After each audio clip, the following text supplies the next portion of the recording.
Everyone wants Zion Elee. Stay tuned to find out why we believe this pass rusher in the 2026 recruiting class could take over college football in short time. At this current moment, Zion Elee is committed to Maryland, but man, every single premier program wants this kid because he is that good. Elee's a freakish athlete for an edge rusher. Ryan, what stands out to you when you watched his highlights? I mean, he went to a camp this summer, Joe, and he ran like 4.5 something, right? As like a high school junior up, be senior playing off the edge. So like this kid is about as freaky as an athlete as you're going to find. He's a little bit undersized by standards, about 6'3", 6'3.5", 225 pounds, but he's got a good frame. He's long. But the thing that really separates him is you talk about the athleticism.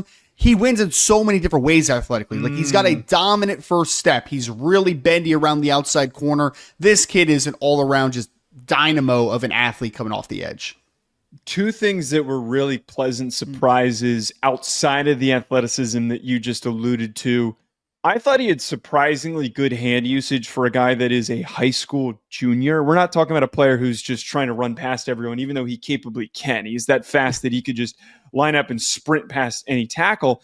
He's actually clearing hands of blockers pretty well, and it makes me feel pretty strongly that this is a player who early on could contribute as a freshman wherever he ends up going. He especially will if he sticks with Maryland. The other part that I was like, whoa, the motor, the ability for him to just through the entire play, through the whistle. A lot of these sacks that he had on his highlights were effort plays, just him not stopping and being relentless. That is something that is uncoachable, and it was something that I loved about Will Anderson. I'm not comparing him to Will Anderson, but that was why I thought that Will Anderson was such a rare pass rushing prospect and why Elee could, have a very similar early impact. Yeah, I think the thing too that really is impressive for me is, yes, he plays with a great motor. His hands are pretty good for his age, but he's strong too, man, for only being 225 pounds. I'm very interested to see just how his body develops, Joe, because if this kid's 245, 250, I think it's fine because I think he's got natural, just raw power to his frame. But if he gets up to 250 and he maintains his athleticism, then this kid's going to be unblockable because he has the power, he has the explosiveness, he has the bend. He's going to be able to beat you in any way he feels like. Money has become so important in recruiting, and Elee is one of those players who, like any five-star team, is going to shell out a lot of money to go and get. But Elee is one of those players that slots into that very rare bucket where you're like, okay, he checks every box, and we could possibly get 3 years of contributions out of him, an early freshman impact, and then 2 really good seasons before he declares for the NFL draft. This is one of those years where if you're an SEC or top Big Ten program, that you're going to go all out to knock him out of sticking with Maryland. And as I said, number 1 edge in this class, number 2 prospect nationally.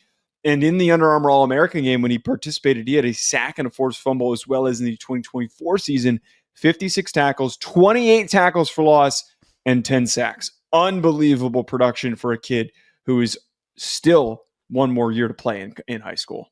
Joe, you used to be a math teacher, and by simple math here, 28 out of 56 means half of his tackles for loss were of his total tackles, right? Like, it is insane statistics. But again, it's easy to see. Like, it doesn't take a great eye to when you pop on Zion Elee's film to recognize that he is an explosive, dominant athlete. I think Maryland fans will get a little bit upset with you saying that the Big Ten needs to come after this kid. He's already committed to a Big Ten team. That's another conversation for another day.